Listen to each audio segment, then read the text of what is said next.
forward to continuing to work with the Government and colleagues from across the Chamber on this issue. Thank you. I call Christina McKelvie, followed by Mark Griffin. Ms McKelvie. Thank you, Presiding Officer. I'm very proud of the Scottish Government in showing real vision, real commitment and a determination to better link up employability and employment. Particular groups face different types of challenges and barriers like disability when seeking employment. But I am concerned about those less obvious groups and individuals who have been left behind by services that don't meet their needs and offer any encouragement to find a suitable job. And we've just heard some of that from Alison Johnson. I believe Scotland can do more. We can do it differently. We can provide effective employment support for physically disabled people, those with special needs or additional support needs, mental health issues, young people leaving care and people who are falling through the care net, for example. Westminster's current muddled regime, at best chaotic and at worst completely failing, given to 2 private companies a few years ago and not the third sector where it should have went, will no longer be a brake holding back Scotland's productivity. We need to have systems that take a capability approach, which recognises that an individual's wider needs must also be addressed while focusing on their personal employability journey. And we can congratulate ourselves as we talk about the unemployment rate of 5% in Scotland. The problem is that this group is disproportionately made up of those who are furthest from the workplace, those through disability and other barriers who need that additional support. And I do not believe that threats, sanctions and forced work schemes and the like represent the route towards bringing people into work. These are often people in need of help to build greater self-esteem, to have the confidence and support to learn new skills and to have skills and training that maximises a person's own potential. There are many reasons, and as many reasons as there are individuals, Presiding Officer. Each is unique, but there are things that we as a government can do to improve the life chances. Now is the time for us to make sure that we have the right structures in place and the systems before we embrace these new powers, and that's what we're doing today. These systems need to be person-centred, flexible and properly targeted.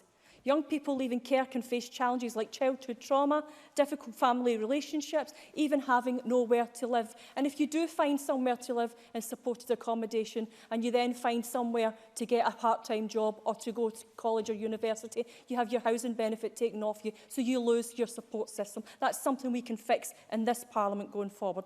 Young single mothers struggling to manage alone, often feeling isolated and struggling financially. Many will suffer the stress and anxiety, so they feel demoralised and out of control. That in turn leads on to feelings of complete loss of motivation and any real willpower. The conditionality regime hits the most vulnerable with the vicious sanctions. Young single mothers must seek work to claim GISA once their youngest child reaches 5. The whole regime is based on punishment. Turned up 5 minutes late for a job centre interview because your child needed to go to the toilet and you find yourself with no benefits and sanctioned for a fortnight. I have spoken in this chamber on many occasions about the catastrophic effect of sanctioning. Now I want to add those sad observations to that whether or not a young mum is sanctioned doesn't mean the conditionality regime won't bite.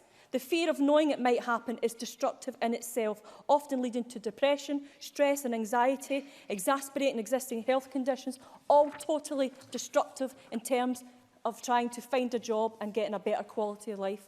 On top of that, the conditionality regime forces many single parents into poor quality, low-paid and temporary work. Social security rules actively prevent single parents from improving their job prospects through further education, training or volunteering. Nor, of course, is this getting it right for every child. Conditionality seems to be designed to create fear, anxiety and stigma rather than any positive reinforcement and encouragement. Action for Children tell us the real life story. Alex is a lone parent bringing up 3 children. After a time claiming GSA when she felt constantly in fear of being sanctioned, Alex was transferred to the work programme where the fear continued. Her work programme provider told her she was required to job search for 30 hours per week. Her claimant commitment was 20. That she could be sanctioned if she did not consider work at weekends, that she cannot take her children with her to meetings with her work programme provider, but will get sanctions if she doesn't arrive, that her oldest child can look after the younger siblings, that she could organise childcare at a summer club for her children, even though there was no funds available to pay for this, and that she could speak with the GICP to query her activity requirements over the summer. GICP told her that she could speak with the work programme provider about this. The work programme provider also continuously pressurised her to apply for jobs that did not fit in with the childcare that she could access.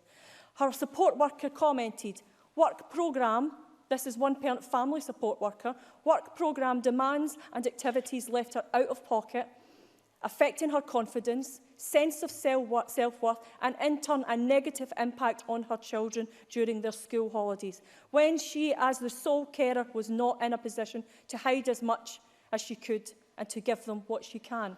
Now, I'm sorry, but that is not getting it right for every child. I am sorry, that is not supporting people into work. That is punishment, absolute and utter punishment. And if we want families and continues to be productive, to be involved in their communities and to get into the work that's sustainable, then we need to change how we do things and create a system in Scotland that's fairer and that puts dignity and respect at its heart. And for every minute of my breath in the next 5 years in here, that's what I will fight for.